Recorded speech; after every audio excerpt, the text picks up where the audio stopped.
Gentlemen, start your engine.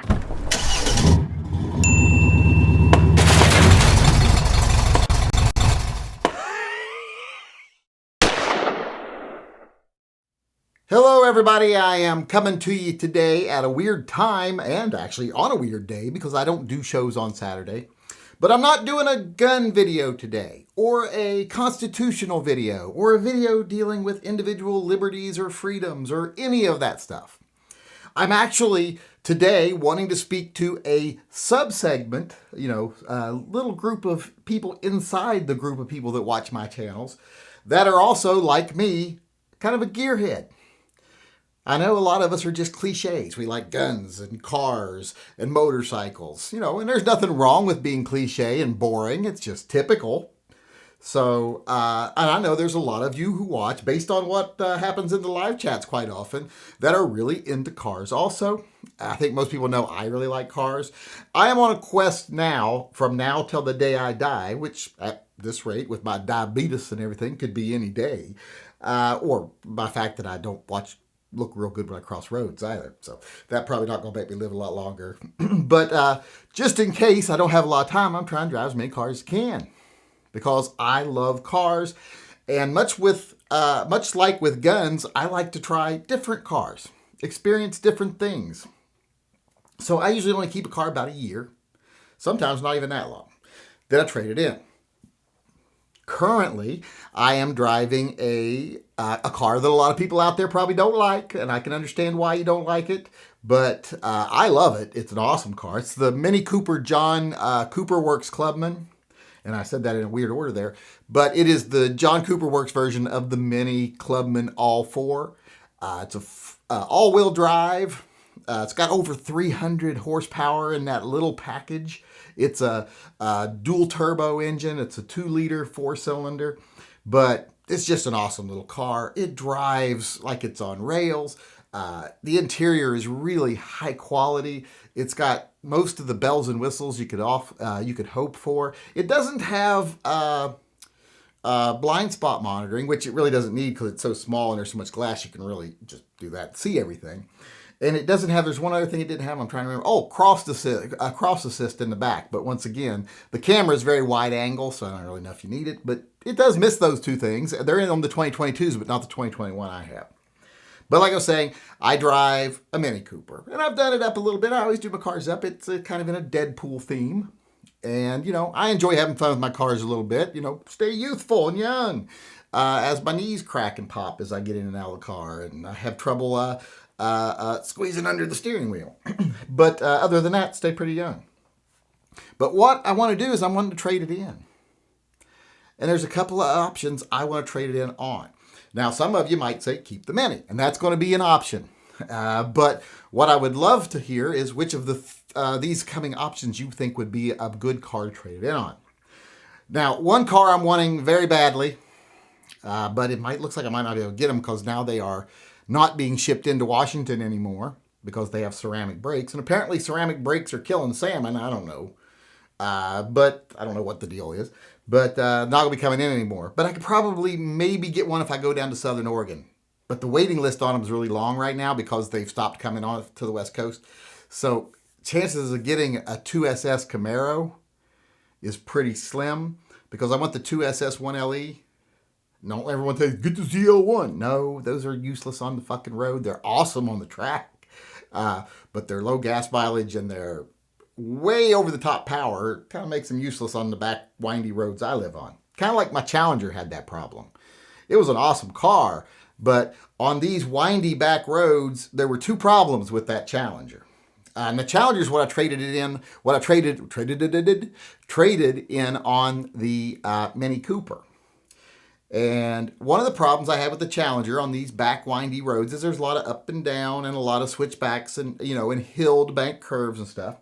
Well, because of the size of the front end of the Challenger, when I would go into kind of an uphill banked turn, I'd be like, where'd the road go? Because the front end would block my view. It cut out like 8 feet of vision in front of me. So that was a little bit of a problem coming around, corners like that. And the other problem was going downhill around corners. because since it was rear-wheel drive only, often the back end said, "Hey, I'll meet you there," or race you, one or the other.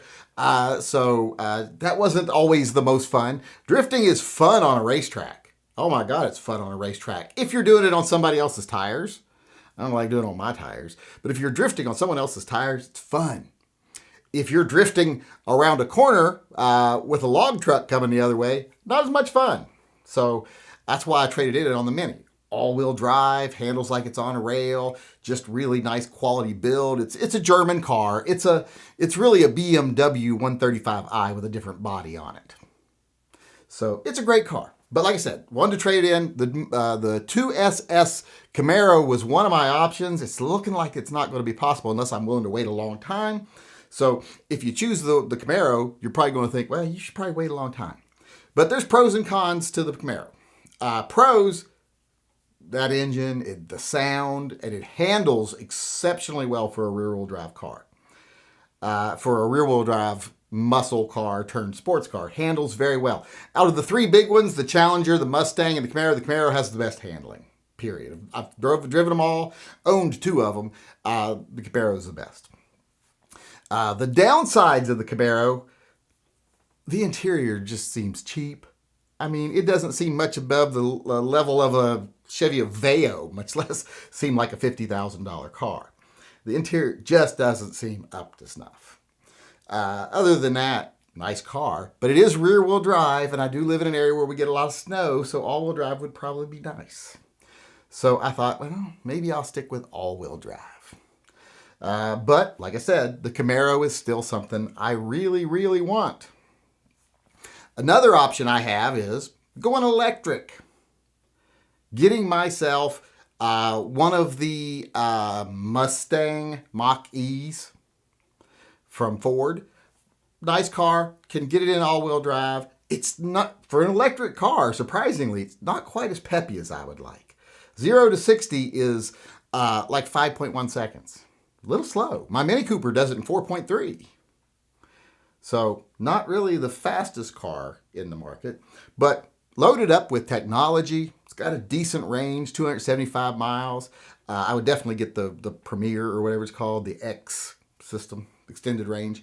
About the same price range as the Camaro in that 50 to 55 range, which is outside my normal under 50 range, which is why I've said I'm not buying again for 6 months. So that's option number 2, would be that car. And like I say, it's got pros and it's got cons. Pros, it is all-wheel drive.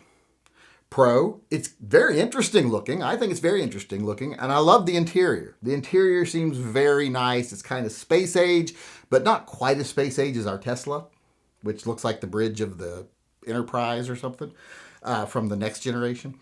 So I'm not knocking the Y in any way. I'm just saying I like the way the Ford looks.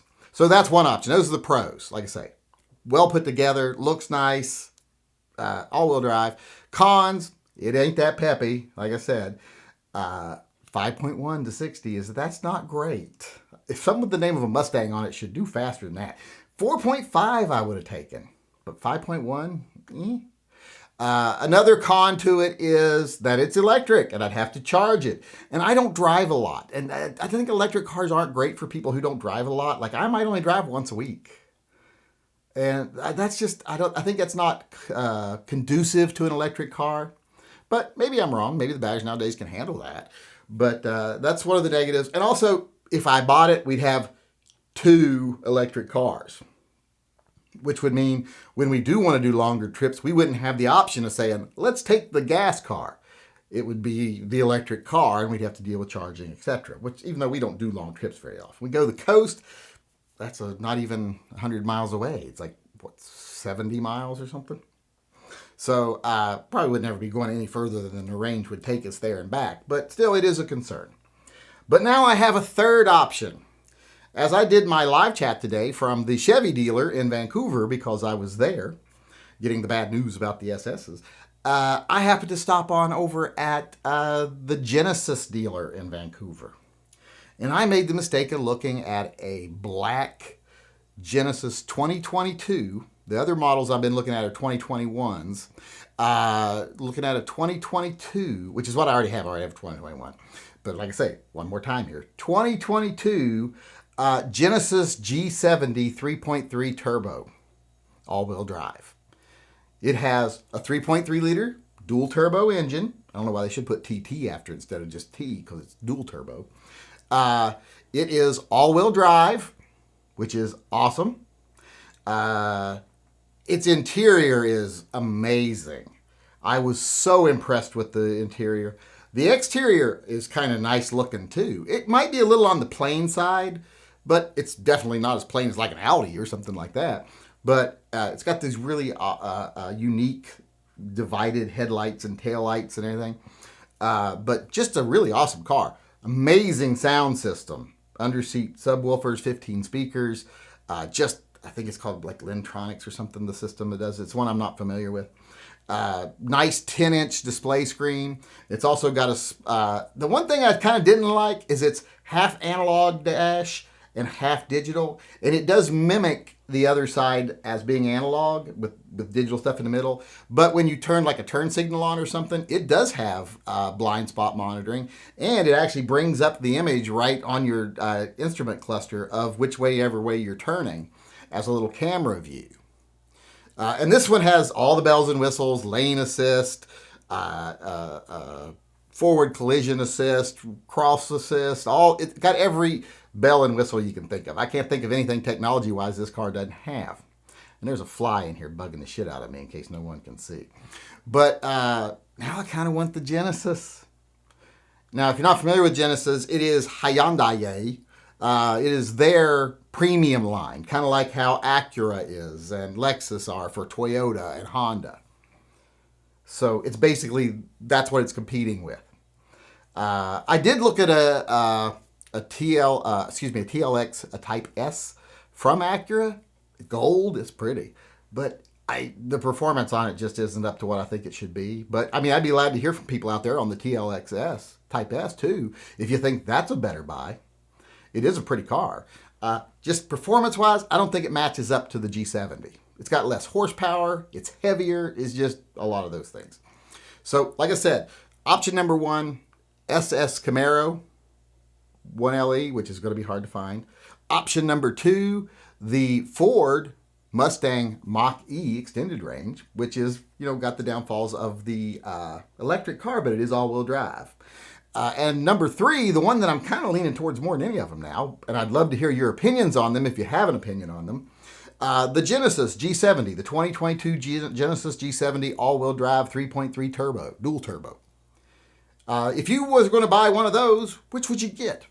Or would you just stick with the Mini Cooper that I have? And like I say, the Mini Cooper, if someone told me tomorrow, you can't buy a new car, you got to stick with the Mini Cooper, I'd be like, that's fine, I love it anyway. But, like I said, I want to try as many new cars as I can before I die.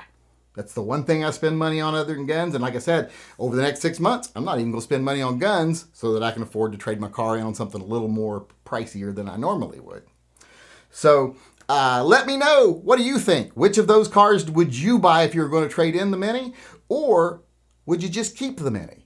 Or if you've got some other option you'd like to throw out there that's in that same price range, $50,000 to $55,000, that has all-wheel drive, PEP, etc., let me know. But like I said, for now, which of those 3, if you don't find another option for me, would you buy, or would you just keep the Mini?